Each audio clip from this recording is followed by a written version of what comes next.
Welcome back to Today on Bay TV. I'm Gaynor Morgan, and with me is author Jem Vanstone. And Jem, you've brought out a new book, a sequel. Yeah. It's called A Cat Called Dog 2. Yes. A Cat Called Dog 2, the one with the kittens. Right. It's got 3 kittens in it. I mean, it is a sequel. It can be read as a standalone book. You don't have to know the first book to enjoy this one. Why is your cat called Dog? He's brought up by dogs. Oh, right. So he's got people say they remind him of a teenager or a young teenager, a child trying to find his way. But he yaps and he barks and he wags his tail when he's happy, and he has to learn how to be a cat. And of course, that is what happens, isn't it? If an animal is. I think so. I mean, I'm not an expert on that. I mean, it is fiction, but it's sort of inspired. Some cats do. I mean, they're supposed to wag their tail when they're angry. Cats. I mean, I've been brought up with cats, so I know their mannerisms well and try and get into their heads. Oh, you can't, can you? But you could make a good effort. But you know, when a cat wags its tail, it's supposed to be angry, and when a dog wags its tail, it's supposed to be happy. But there are cats who, we have one now, Bumble, who wags her tail. It's a her, we call him he.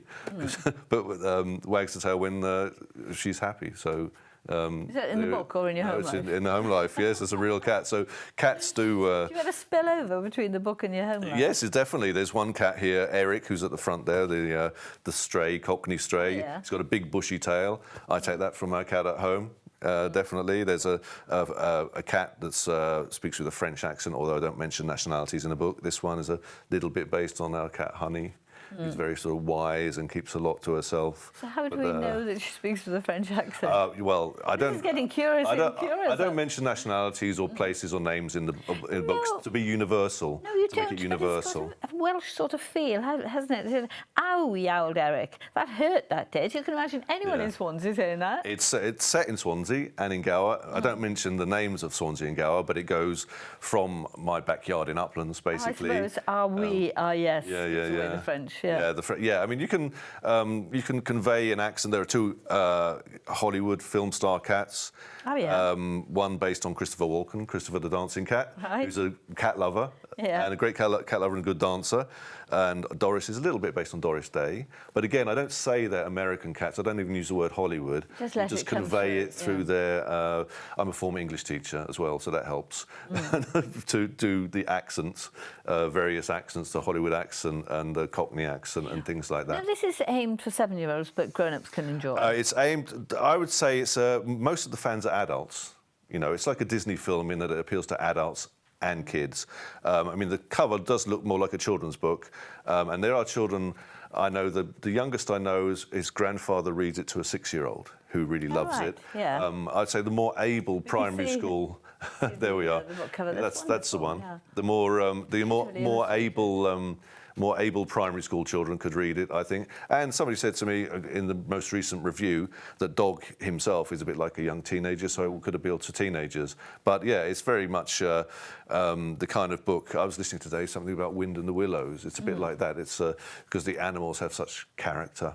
And they've got such human characteristics and animal characteristics, and it does appeal to adults as well. And that's his biggest fan base, is adults rather than children. But it does, as I said, it's like all ages would enjoy it. As a former English teacher, you're writing for children, but how concerned are you to keep the sort of grammatical, as it were? You know, yeah, I mean, this is without losing the entertainment value. This is a big issue these days. I know, for example, that when they reissued Beatrix Potter stories 5 years ago, quite disgracefully, they took out some of the big words, which I'm totally against, that kind of dumbing down. They took out things like obstreperous and somnolent, meaning sleepy. And that was against her ethos as well. I visited her farm up in the Lake District last week. Oh, okay. And she was quite a serious writer and artist. Well, I think, I mean, it's, you know, I remember 9 years old reading Professor Brainstorm books. There's proper sentences, subordinate clauses, long words. And I think it's a real insult to children to take out words. I mean, yes, some children won't get them.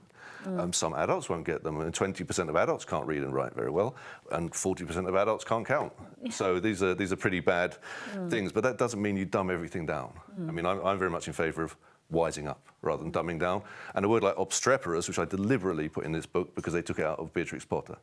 So I deliberately put it, it means sort of bolshy and noisy and resisting, a child resisting a mother, being obstreperous. I deliberately put it in here because Beatrix Potter put it in I think the Flopsy Bunnies or maybe Peter Rabbit, being obstreperous. But 5 years ago when they re-released them, they took it out. Oh, no, it's too difficult for children. We were always taught, well, you get your dictionary out, or you ask your mum, or you ask learn the from the teacher. context. Yes. You learn the children. We all learn words from the context. Yes. And the attitude that we have to simplify everything to make it. A lot of children's books nowadays are a bit like a cartoon strip with what I call goo.gl language, and they like that because everyone can understand it, and even the children or adults who can't read or don't want to read, they can look at the pictures.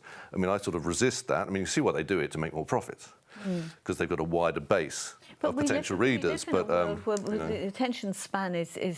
This is true. I would say that's definitely true. Even I on text, I do pick my daughters up sometimes when they're Facebooking me or something and they're not using the correct grammar, and they say, "Well, you don't need that on Facebook." Or I mean, it's a slippery slope, isn't it? If people ever say, it's not important learning how to spell because you've got spell check, but you need to know how to spell to use spell check, and people say, "Oh, it's not important." It's funny, but you never find anybody who knows how to spell well who says it's not important. Now, if you learn how to spell well and you can learn proper English and use it properly and well, then you can say it's not important. Fine. But if you just don't know how to use it and you say, "Oh, it's not important," that's because you can't do it. Of course, that's why you don't think it's important. There are issues such as dyslexia and things. Yes, of course. But it is quite easy to read. It's not difficult to read, but it's it is certainly a roller coaster of a ride. It's a real quest. I mean, the three kittens are trying to find their mother who's been stolen by cat catchers. And so it's a quest story, which is one of the classic stories of going back centuries to Aristotle, to Poetics 300 BC. It's one of his 7 types of stories. And they go on an adventure, through, actually it's not named, but through Swansea and Gower. They go to a farm with an old Gower farm, which Gower farms, with an old English sheepdog, and they go through a haunted wood, and they go to a big road, could be the M4. They go to a film studios on Fabian Way, like the one you passed there, which is didn't bring them in here. Shame on you. Well, it's a great way to get dinosaurs into the book, which I do. I think it's the first book ever with kittens and dinosaurs in the same book. But the film studios was great. It gives you, as a device, gives you a lot of freedom. Especially as this year I've managed to do my first foray into the film industry as a co-producer. You're a man of many talents. What is this film that you... Yes, it's a film called Chariots, directed by and written by Rob Sermon. And I was there in Mumbles at the Austrian Centre doing the filming for that with Bob Pugh, who's a well-known Welsh actor. A lot of other well-known Welsh actors there. He's famous for Game of Thrones internationally now, and he was there doing a debate scene. I was there on Wine Street in April. I was an extra in the film as well. It's all about a corrupt Swansea politician. Oh. You have a lot on here. I'm sure they're not corrupt, but it's all about a corrupt. It's a mockumentary. That's a good guy. Very low budget. Mockumentary about a corrupt Swansea politician. Yeah, so I think it's about... When are we going to see this? Next year sometime. I mean, I think it's about 80% filmed. A lot of the actors have other projects, so they come out and Rob does the filming. I mean, I play a very minor role as a co-producer of the film, but it's nice to get involved with. Is it going to be one of these that are streamed, or is it going to be on... I'm sure it'll be digital. I'm sure there'll be a cinema premiere in Swansea, maybe in London as well. I mean, it's obviously... if you look at film and distribution, it's not going to be the headlining in Leicester Square, but it'll be nearer the time next year. Will definitely. I'm sure people will come on to. As a man of many talents, how difficult is it to get creative work out there? It's extremely difficult. I mean, this one I have a publisher with. The book I'm working on at the moment, which is a strict children's book, middle grade, I'm hoping to get a big publisher for that. That's full of dinosaurs as well. I like dinosaurs, but it is. You shouldn't give up then. You should persevere. Well, I know the figures that 97% of people who start writing a novel don't finish it. Right. And of those who finish, only 20% get it published, self-published or otherwise. So 1 in 200 people who start a novel get it published, basically. So you need, and of course it doesn't make much money as well. So it is tough. But it's always been tough. It's clearly sitting by a very talented person. Thank you very much for Not at all. joining us. Thank you so much.